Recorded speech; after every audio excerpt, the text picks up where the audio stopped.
Good afternoon, good afternoon. Kate Caruth here, your content alchemist with some content gold on a Wednesday lunchtime. She says, biting her tongue. That's all you need, isn't it? So for the last weeks and months, we've been talking about your business story, how you can use storytelling as a really powerful way to engage with people and build relationships. So this series has been for anyone who wants to see how content can really improve engagement.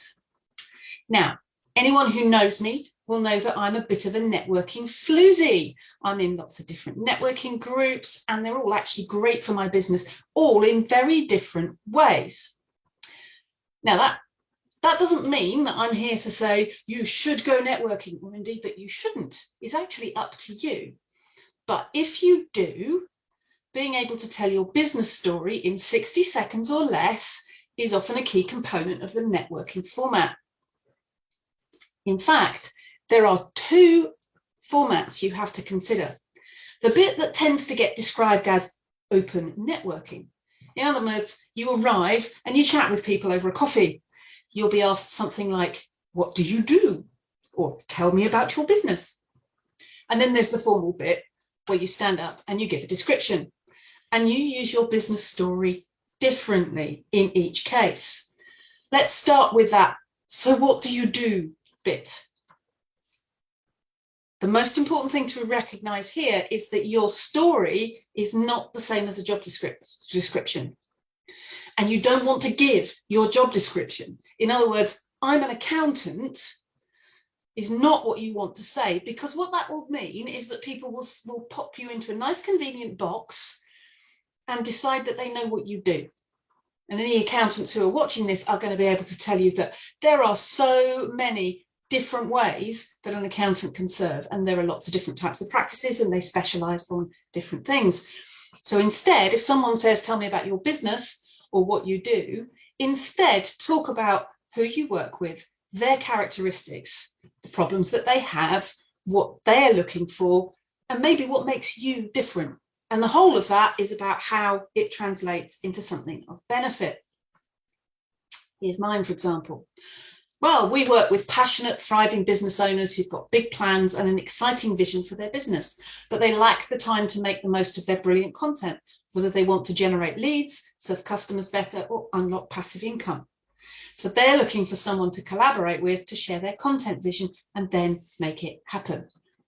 Now, what separates creative words from other copywriters is we manage the whole process from initial strategy through to final delivery. And because of this, our clients receive truly bespoke, authentic content out in the marketplace, not just sitting in an inbox waiting for the next step. That says so much more than "I'm a writer." And you never know, they might then say, "That sounds like me." Now, you might be saying in your head, "That's quite wordy and it feels quite rehearsed." And yes, in all honesty, you can tell I'm reading from a script.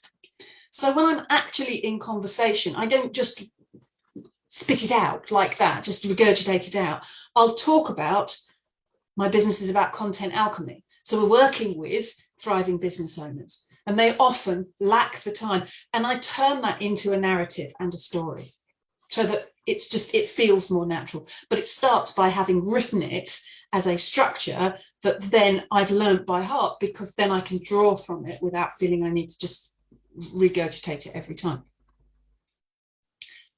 Then there's the 60-second pitch, whether that's 60 seconds, 45 seconds, 90 seconds, 2 minutes. You'll be given a time limit. Know what the time limit is. That's helpful. You think differently about your 60 seconds. And I'm going to start by being very controversial. Don't start with your name and your company name, because the truth is, at this point, no one's going to remember it. No one's going to care, actually, because in their head, they're just thinking about, "Who's this person? How can they help me?" Your name is the least important thing. So start with something like a question or an invitation or a fascinating fact that's actually going to get them interested.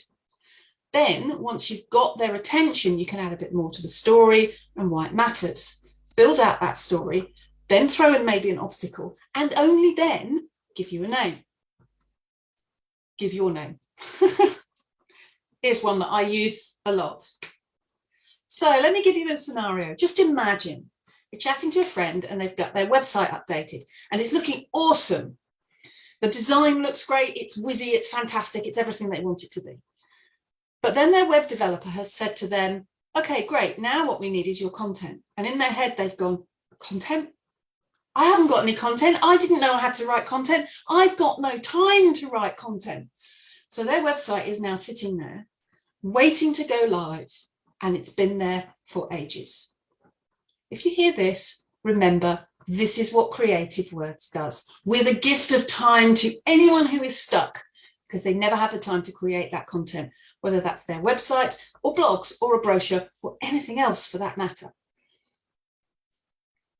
There's lots of other ideas here as well. Let me give you a case study one. Let me tell you about John, who is a great example of how we help our customers. John was struggling to, what was John struggling with? And then we helped him, and this is how we benefited John.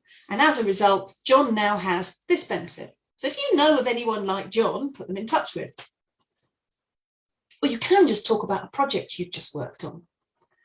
Last week, I drove to Oxford to help a client with the upgrade of their membership site. And then you can go back into that. What's the problem? How did you help? And what benefit did they get? So you're telling these stories and the possibilities are endless. Now, that's a very, very short gallop through networking storytelling.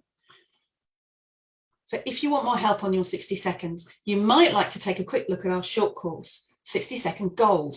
And that helps all small business owners going networking to get good at that 60-second pitch.